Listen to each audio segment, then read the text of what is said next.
you come into this world empty-handed, you'll leave this world empty-handed. So what impact is it that you want to make in between, and how can you focus on being better, living life on purpose and with intention, and really finding that spark, that joy that's within you.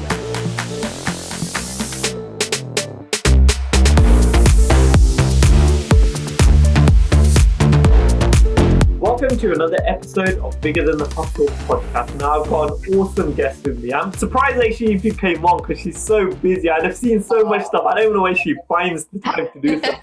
So I'm going to introduce her and then she can introduce herself. So this is Aarti. Hi Aarti.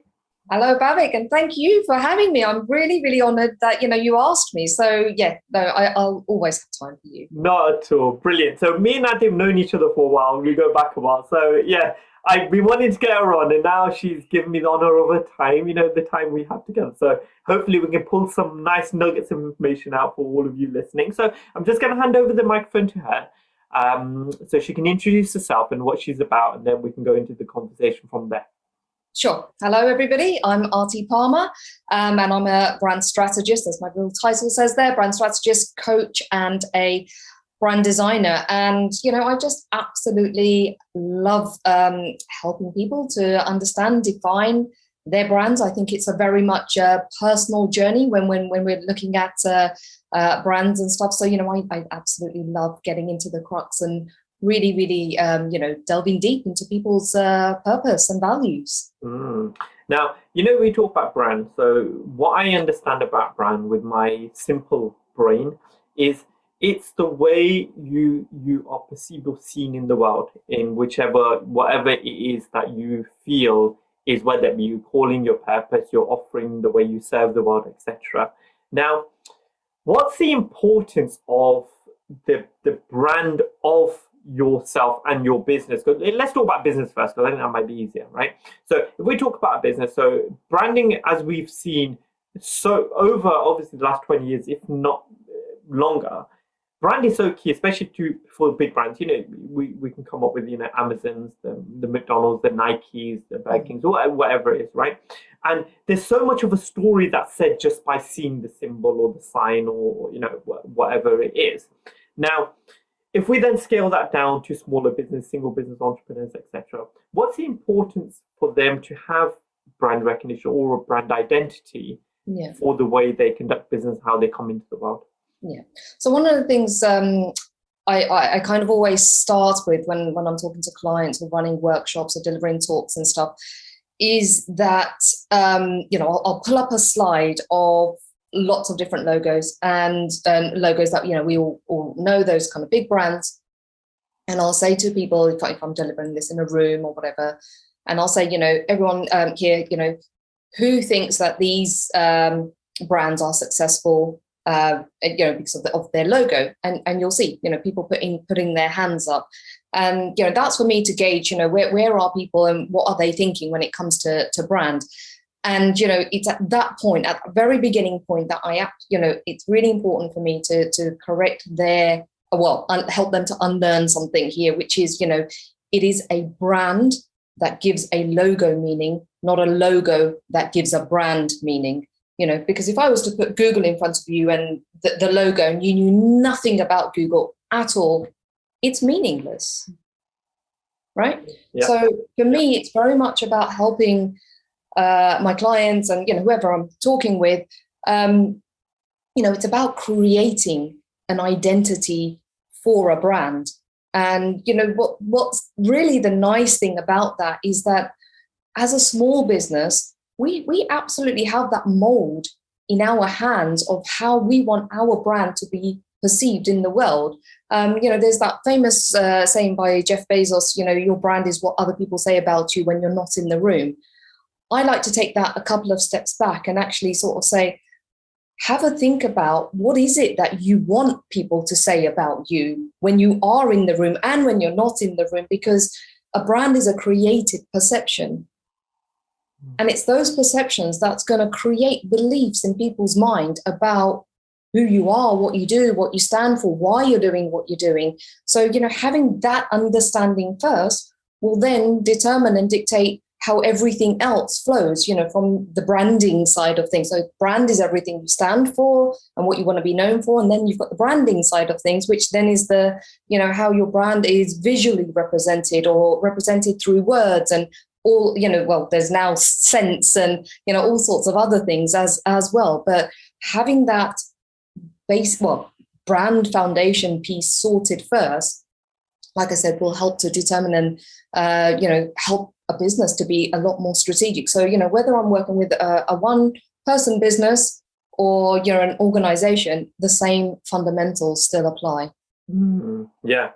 Now, with like I said, so if we talk about individuals, so solopreneurs or small businesses that have maybe just become established or moving in a certain direction, first of all, it's understanding what you do and how you do it, whether that be a photographer, whether that be accountant, whatever it is that you do.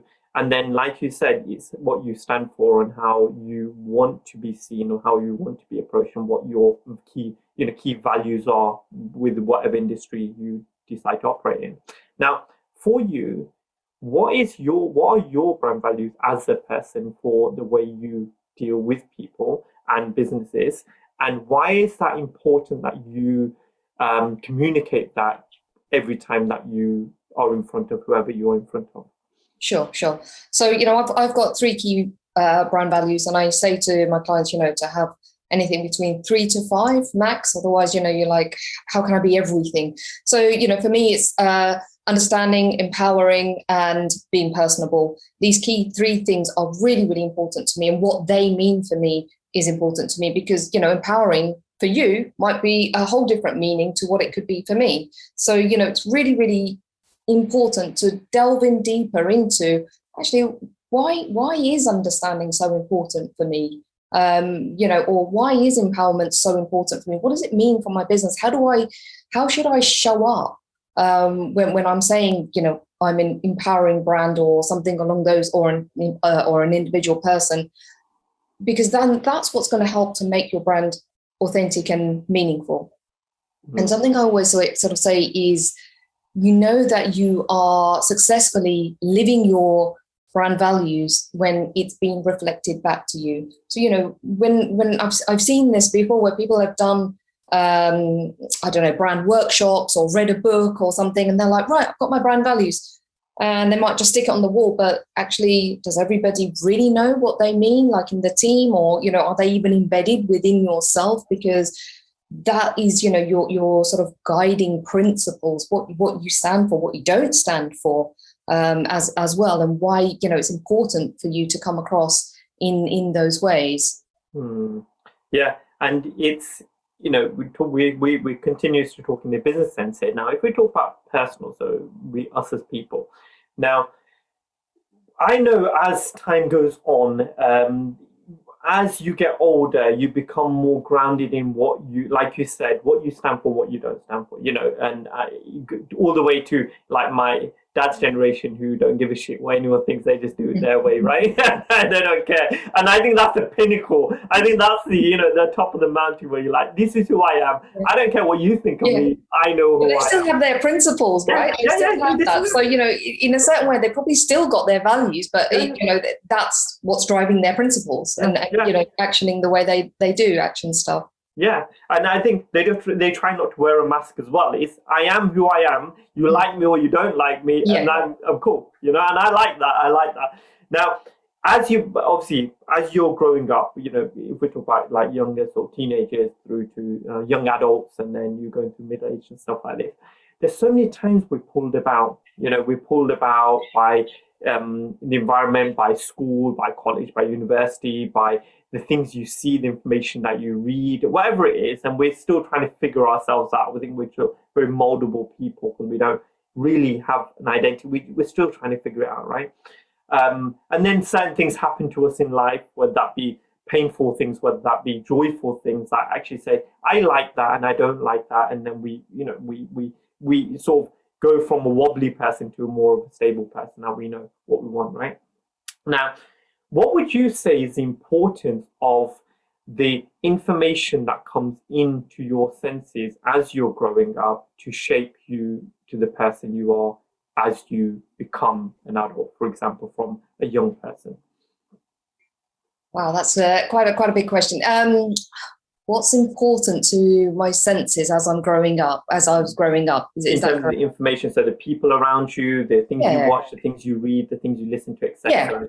Yeah, exactly that. In terms of in terms of who you surround yourself with is a major part of what influences your thoughts and your actions, and who you start becoming and how you start forming yourself. So many different things influence us, don't they? External things will always come into our radar, and they can either influence us, or we can be like, oh, that doesn't feel right, that doesn't seem right, I'm not gonna. I know when I was younger, there was groups of people, and I'd be like, you just had that sort of like, I don't think I should mix with them, and that kind of thing. That's on your radar, and you sort of say to yourself, actually, am I going to allow that to influence me or not? Or you'll just have that feeling. So I think part of it is definitely that gut instinct of knowing that whether it's right or wrong for you. And sometimes obviously you do. I've made mistakes where it's like, gone down a bit of the wrong road, and then you realize. But it's in sometimes going down the wrong road, you learn so much as well, and you realize what it is that you don't want in life or want out of a situation and stuff like that as well. Definitely, influences from upbringing have been massive, and that's probably also comes down to values that have been instilled, in us from a younger age, and what we were surrounded with and whom we were surrounded with made probably a massive impact on who we become today.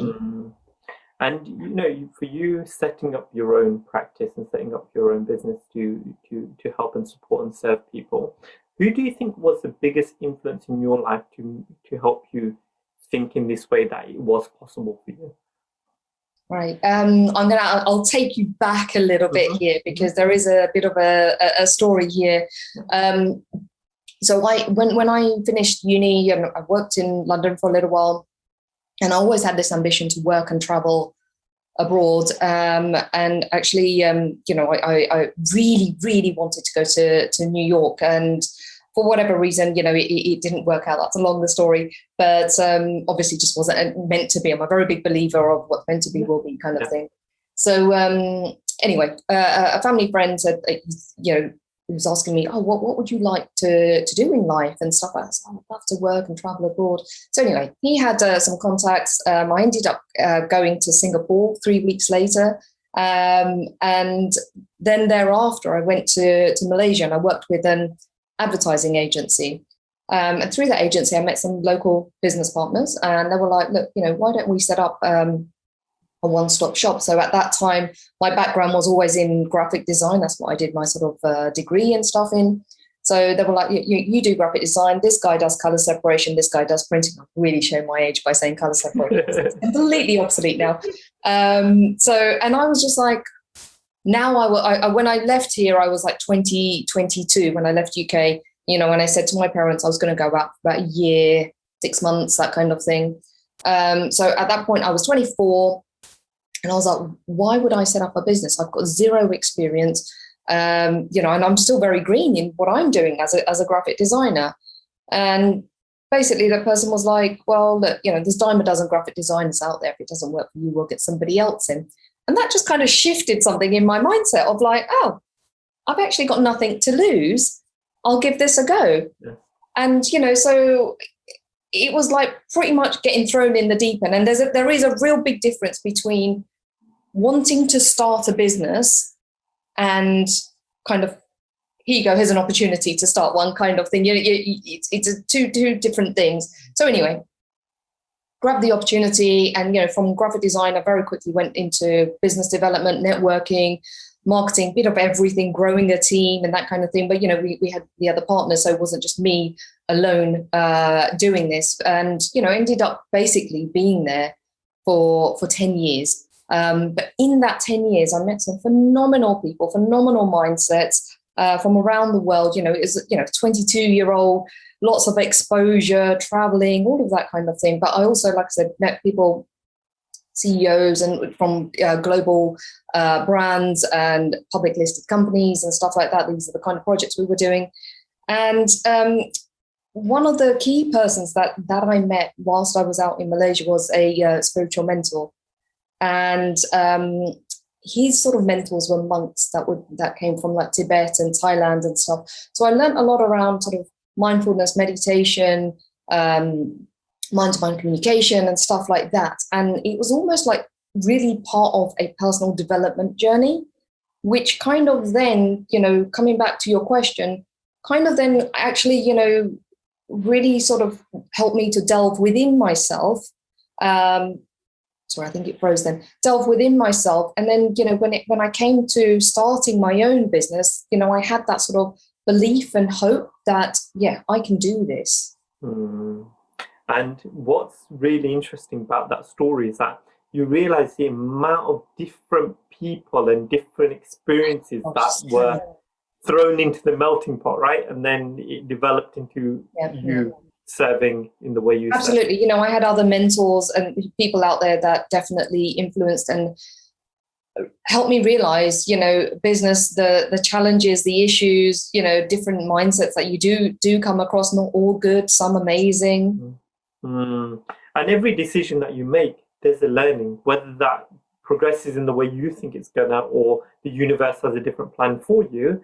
Every decision has an outcome. So I strongly believe there's never a wrong decision. It's you're gonna learn or you're gonna win. One of those two things is going to be an outcome. And I think the outcomes that are perceived as negative, as in it didn't go the way you thought, you'll learn way more from that than you will if every decision goes the right way you think it's going to go. Oh yeah.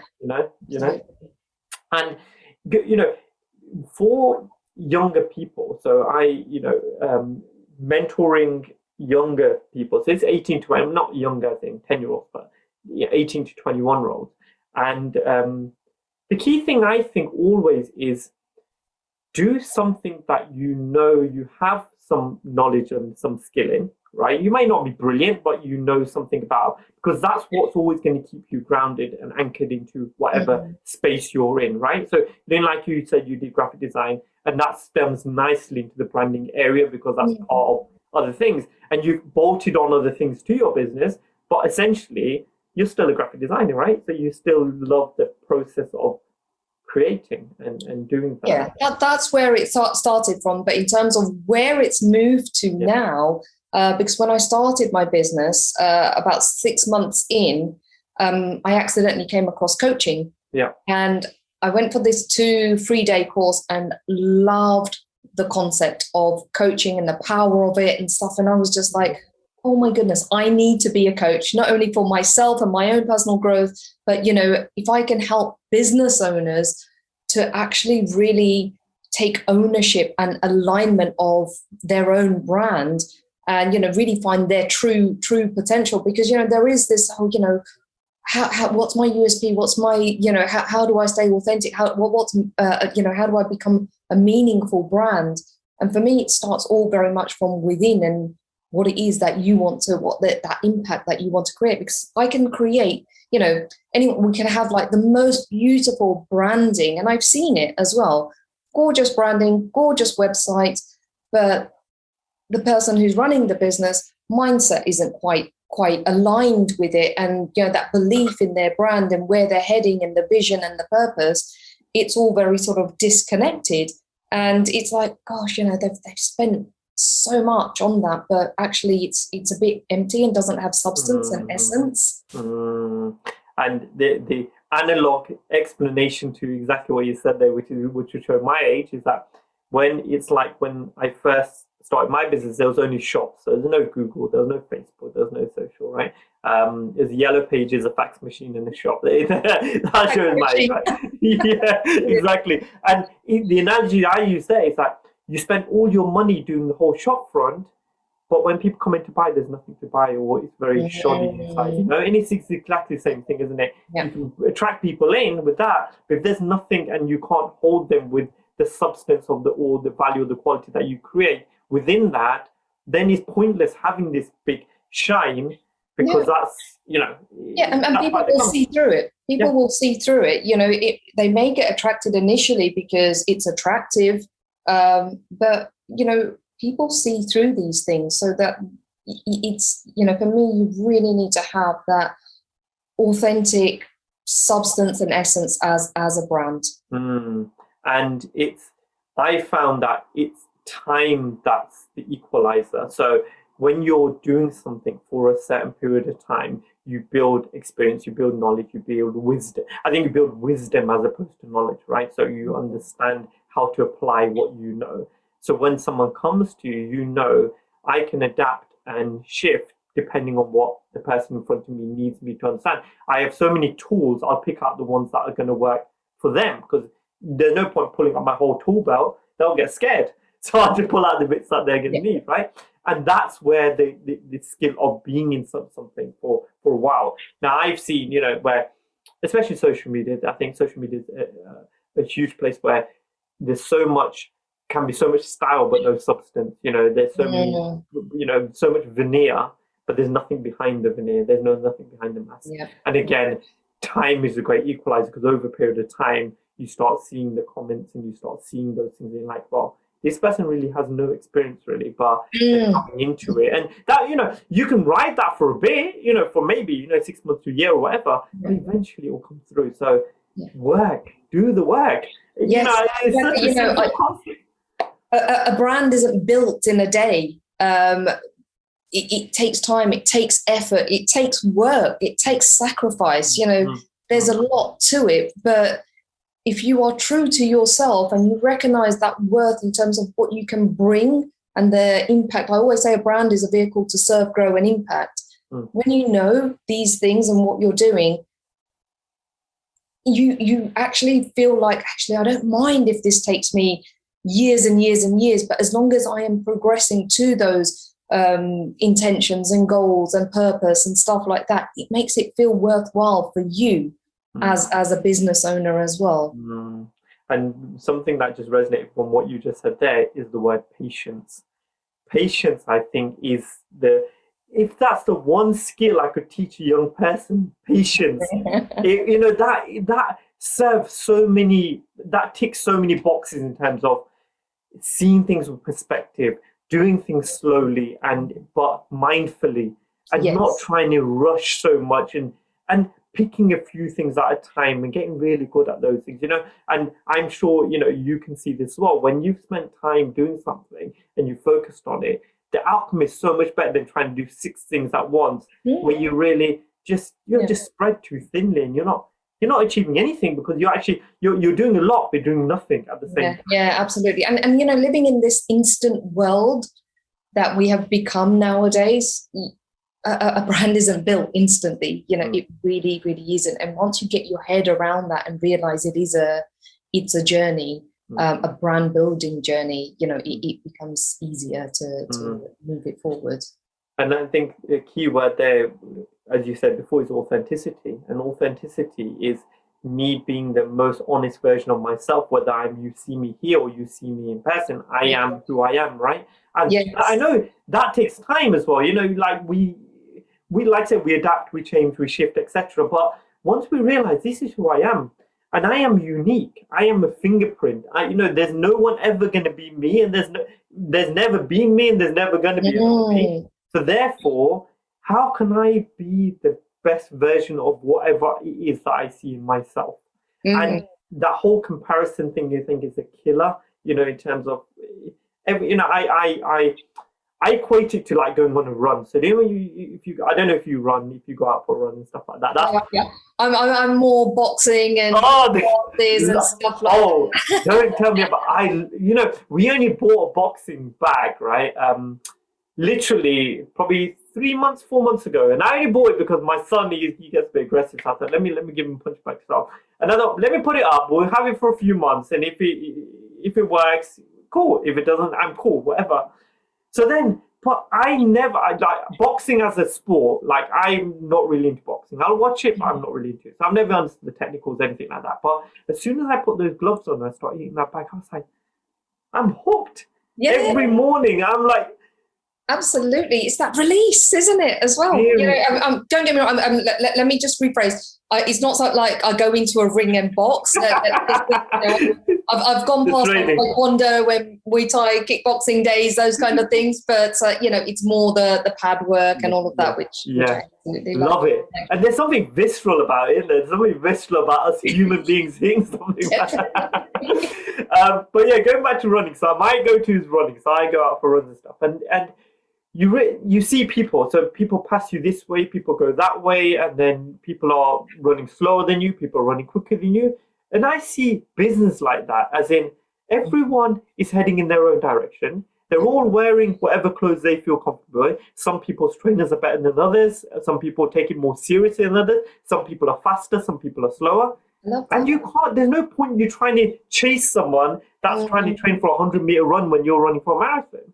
And just like you can't chase someone that's got the most expensive gear because they've already been backed up by Adidas to do 1500 meters when where you're just a guy running from your street, right? So the whole thing about comparison is you just be comfortable with who you are and what you are. As long as you understand why you're doing it, and if someone asks you, you can explain it, that's it. And then if anyone wants to have that perceived external, oh, he's going out front, but he doesn't really run that fast, who cares? Because you know why you're doing it, right? And anyone who really cares and honors what you're doing will ask you. And if they ask you, you tell them, and that's cool. And they'll know because it makes you happy, and that's the most important thing, right? Exactly. And I'm a very big believer as well. Everyone has their own, no one person has the same journey. We all have our different journeys, our different experiences, our different values, our different way of, sharing our voice and what's unique to us. So we are all very, unique in our own ways. And that's something that you can bring in to the business and, guide it from there, and, how you manage, whether you're a one-person team or if you've got a, one-person business, or if you've got a team, then how you also then guide and lead, your team as well. Yeah, 100%. Now, if we talk about certain things where you've learned and done, maybe you've done it the wrong way and you learned that actually maybe I should do it differently, whatever. If we talk about something that's more silent to you and just people around you, is there anything that you're proud about that no one really knows? I think, like being in Malaysia for 10 years by myself was quite it's only when I came back and when I talked to people, and they're like, oh, that was really brave of you. And I never saw it as me being, it was brave of me. I just thought, well, it's an opportunity. If I don't like it, I always knew in the back of my head, I've got my family, my parents, there was always this invisible support. So, I didn't see it as brave, but actually today, it's around today or tomorrow, it's going to be 10 years since I have moved back. But, being there for 10 years in my 20s, I am actually quite proud of, in terms of, the people that I met and who I chose to also be around and continue to build those relationships with. That's made an impact on who I am today and how I show up and serve today. And I love the concept of invisible support. It's like walking a tightrope when you know there's something underneath you, right? You're gonna give it a go. You can give it a try, because what's the worst gonna happen? You're gonna fall into that net. But take the net away and it becomes a different experience, doesn't it? And I know everyone's journey is different. There's different reasons that people do certain things. And when it's the energy of, I just have to do it because if I don't do it, then everything's gone, that's the different, you go into a different mindset, don't you? It's almost like, I have to make this work somehow, as opposed to, let me just see. And it's you went into it with a nice way where it's more of a comfortable, actually, let's just figure this out. Let me just go. And if I don't like it, I can always come back. And if I do, I can stay, If it was a case of actually it's a one-way flight and I've cut all. You would have been so brave then. Yeah. I've cut all my ties. I've pissed everyone off, so I'm gonna leave now. And then maybe it may have played out a little bit different. But yeah, it's understanding that, you know, what again you were in a space at 20s where you're still learning so much, and I do admire you for doing that, because even though I look back now and I think, okay, I would have liked to have done the whole travel thing after university, but I almost did university work, business, but, you know, like, just went straight in. I never even thought about it, to be honest. I didn't think about it. And I thought, I would actually like to, when it's not really a regret, but it's like, if I look back, maybe it would have been nice to do it then. But then I thought, there's always time. And I've said now. I was just going to ask you, what stopped you from doing it? Nothing stopped me. I just didn't think of it. It's the honest reason. It wasn't in my reality. First of all, no one I knew actually went traveling anything at the time. And also, no one even asked me, like, don't you want to just take some time and go travel? So therefore, it was just... It just wasn't your radar. Yeah. And then life just rolled on, and then responsibility rolled on. And next thing you know, I've got 2 kids married, and it all changed, right? So I would say, okay, let me let Kalen. So Kalen's 10 years old now. So he's, 7-8 years from leaving home. Even though all my cousins who are 35 are still at home, leaving home in 18 years old. Wait till he gets to that age, and then I'm gonna I think I'm going to do it. Maybe take a couple of years and just go on travel, man. Yeah. Do you know what? It was an absolutely mind-opening experience, exposure. Like I said, just meeting people from around the world and from all walks of lives. From, this is going to sound really funny, from gangsters to royalty to high-profile police officers to spiritual mentor to monks, and everything in between. It's just phenomenal. And I guess what happens then is that it opens your eyes to all these different ways of life and the way different people live. You can, you can live in your hometown all your life, and you may see these things on TV, on the internet, but until you live and experience it in real, you just don't get it, do you? You don't. No. The interaction. And you know what? It's such a priceless experience. Like, it's something you can't actually. It's not something you can say, right, I'm going to put £10,000 behind this, and I'm hoping to meet It just happened and unfolded, and I just kind of went with the flow of it. And when it was that time, and coming back to instinct and gut and that, I felt like actually really missing home. I felt like this little sort of essence of loneliness inside me, and I was craving to be back with my family, cousins, friends over here in England. And, it was like, okay, it's time now. It felt right, as opposed to logic. Because logic may have told you, brain may have said, no, you've done enough, now you can do this, now do that.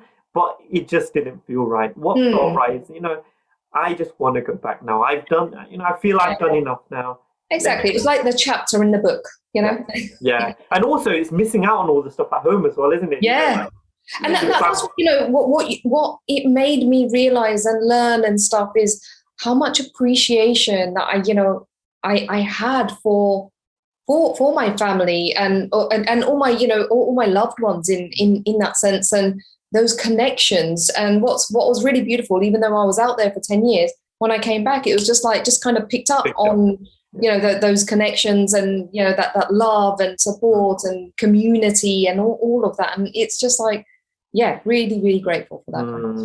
And then and then what's brilliant about that is that you've had your brilliant experience for a break, and you've come back and it's like you've not left.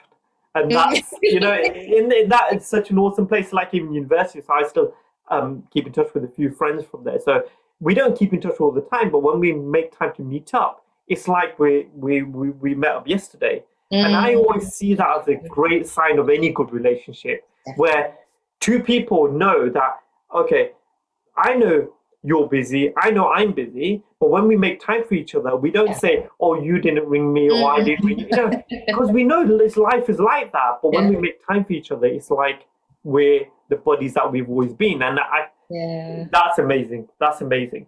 And also with family as well, which I find is, such a brilliant experience is when you're like friends as opposed to where you're like this hierarchical family structure, right? It's like my own uncles and my kakas and my mamas, we were like mates. So it is such a nice space to be in now. And same. And, you know, my mum's got 4 brothers, 5 sisters, but yeah, my dad's side. And it's just nice. There isn't like this age thing or whatever. I can't remember where was one of the events that we had quite some time ago, and it ranged literally from a 3-year-old to an 80-year-old. And it was just like, how brilliant is this that I think it might have been a holiday or something, like 32 of us went. Yeah. And it's just like, how brilliant. You know, nobody's like, oh, it's not my age. And we had everything in between. And it was more about the bond and the love and the connection and just appreciating that we could actually do this and you know, have the people to go on holiday with like this and, you know, have fun. Yeah. And I think that's what, during this COVID time, this is the thing that I think, again, has been highlighted so much in terms of the relationships around us being so important when we're cut off from so many people, especially in our own parents, for example. You know, I live around the corner from my parents. They live on the next street.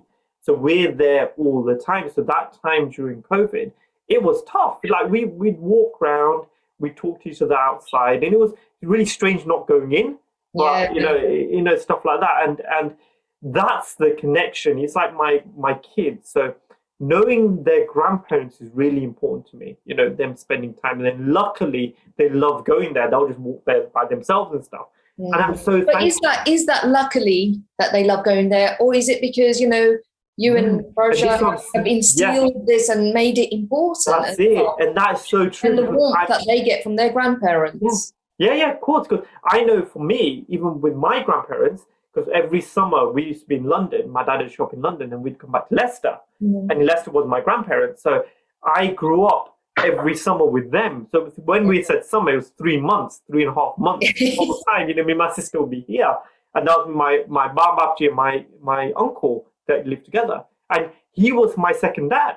So all the things like riding a bike, swimming, you know, things that your dad teaches, because he was running the shop. He didn't have time for that. So my kaka is the one who taught me everything. And now I still see him like my second dad, you know, and those are things that will always shape me as a person and give me the foundation to live my truth and live with honesty and, you know, those things.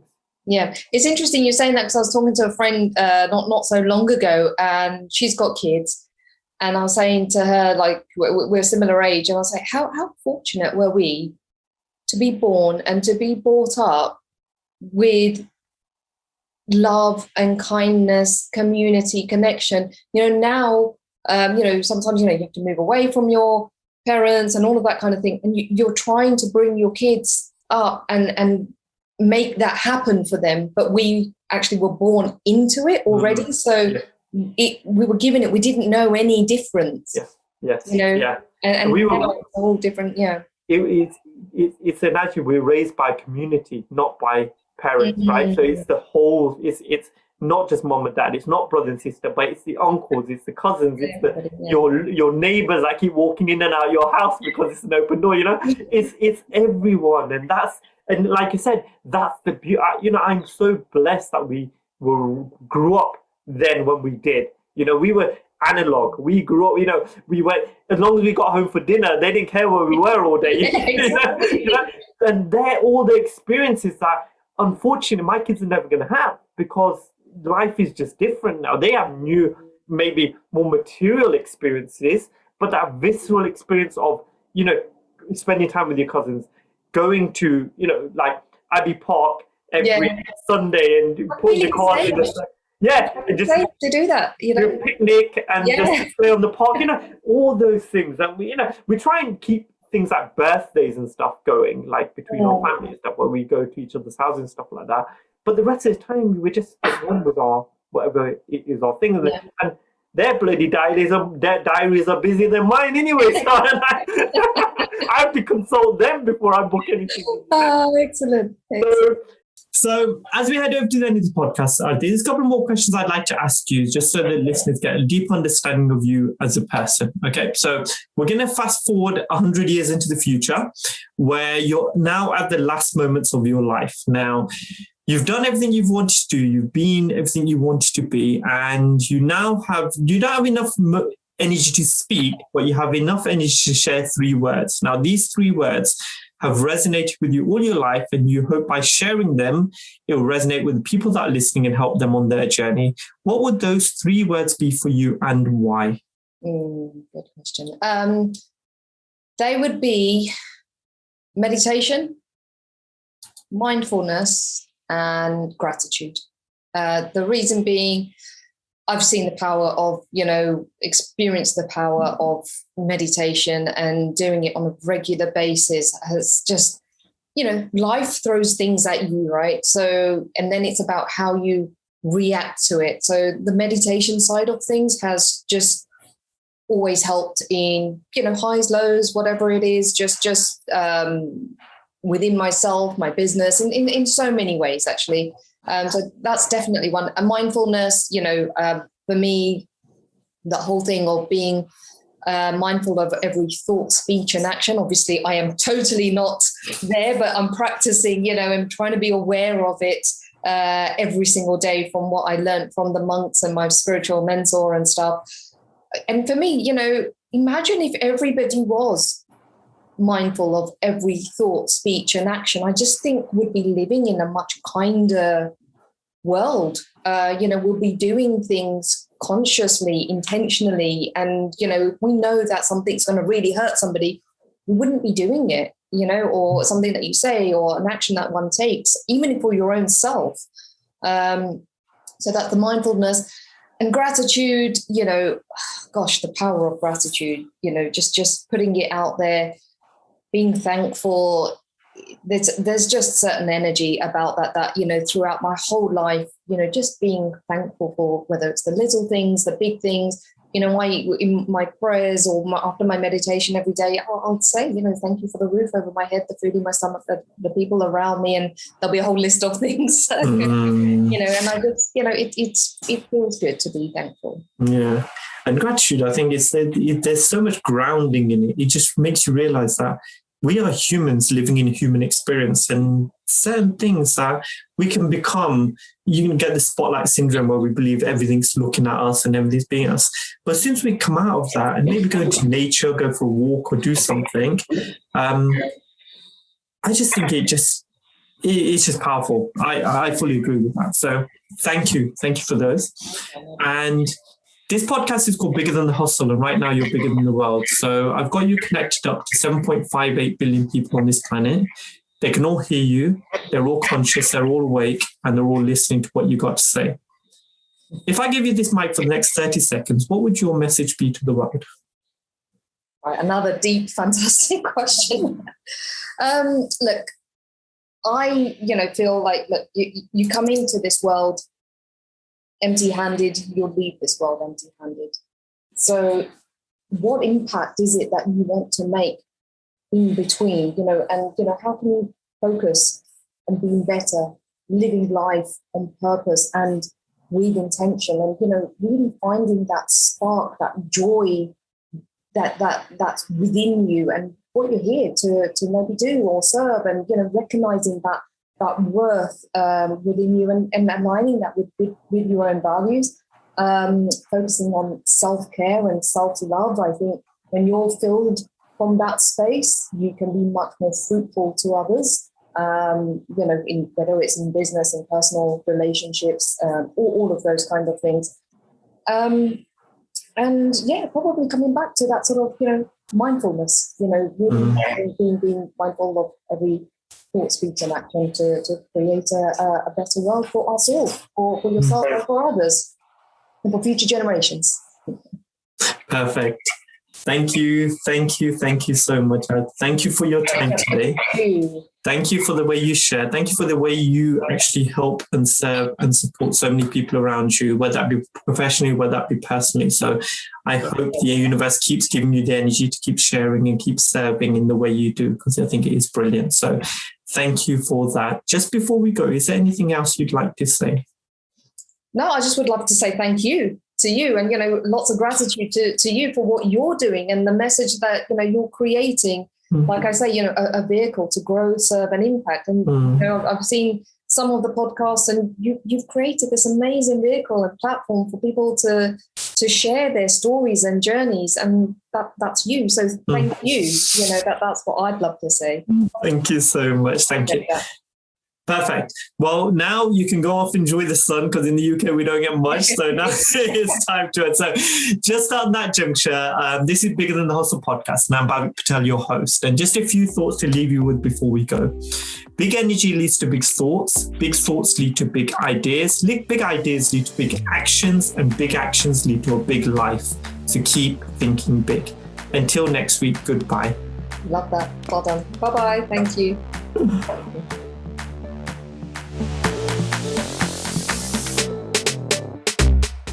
Take care of yourself first. Really prioritize your health.